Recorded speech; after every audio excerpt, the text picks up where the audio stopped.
In my opinion, the easiest way to create automation is by drawing it. And I've shown you before in one of the lessons just briefly how I could draw automations by just clicking on this dotted line, the automation line, which doesn't have any information right now. It doesn't have any automation written for it. But you can click it and you get a point, automation point. You click another one, then you can move those around and you get straight lines between them that actually tell you how the parameter is going to be moving. Now, you can employ the draw technique, and that's just by right-clicking and entering the draw mode. Now, the draw mode you can enter by clicking B, so that's the shortcut. So you can enter draw mode and then just draw using your pencil. Now, this draw mode you have to know is following the actual grid, and since now the grid is off, it's really precise, as I could say, at the top of resolution that it can have. So you can do anything with it. But if I actually change this grid to what it usually is, like medium, now this is our grid line. So when I'm drawing, see that? If I zoom in, I can get it to draw with more precision. But usually this is really useful for creating stepped automation, just like this. So you have a stepper inside of Ableton's automation by drawing like this. You can of course turn the grid off and then you have more resolution when drawing. Personally, I don't use this method so much in cases where I need automation to look like that. I usually record it. If I want to draw it, usually I want something like that, something precision based.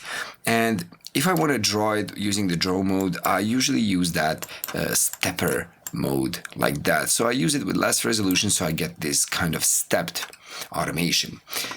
Now let's get back to the points.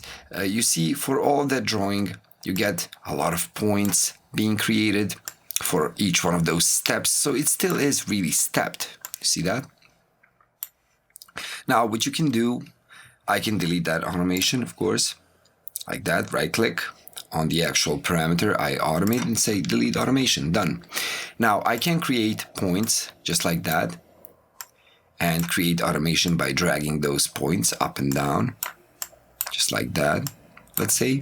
But also this is all linear. So you see, I have everything linear. If I click any of the points, it will just be deleted. Now, an important thing that you don't just have to move these points. You can actually move an entire line, just like that. If I put my mouse closer to it, you see it becomes blue. So now I can click and drag up and down, just like that. And if I reach the end, the maximum with any of the points, it's gonna compress against that wall, against that upper wall or the lower one. But it still will remember what it was. Now if I do this and let go, now it doesn't. Now it stays like that. See that? Now what I can also do is, let's say I have a more complex automation just like that.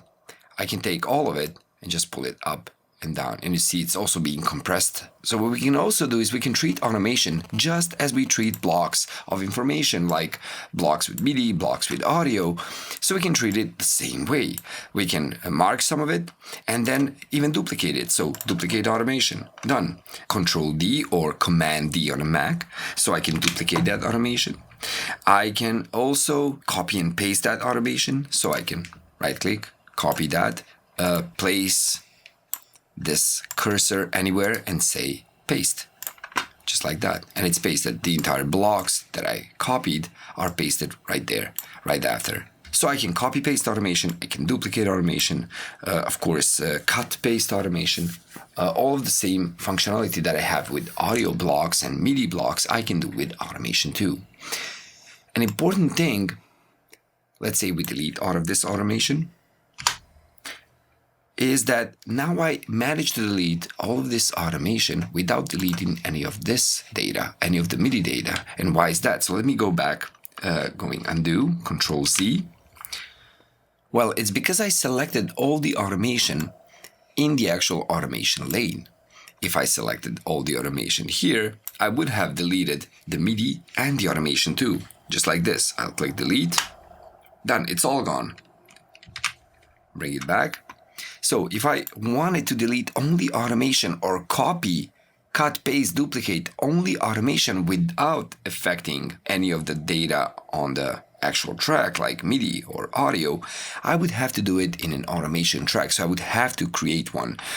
So as I've shown you to create automation tracks, I strongly encourage you to do that all the time. So if you're going to create automation, create it in its own lane and you can close it if you really mind it. If you need more visual checkup on your entire project, you can do that. It's generally really preferable for any workflow to have automation in its own lane, since you can manipulate it easier. Now, there's a few other things you have to take care of, and that's, let's say I copy this entire block of MIDI. I'm going to duplicate it, clicking Control D, or I can right click and say duplicate, and I also get that automation duplicated. What if I didn't want to do that? What if I just wanted to copy that and duplicate that MIDI? So imagine you don't see this automation. Let's say I present none of it on the actual track where the mirror MIDI is.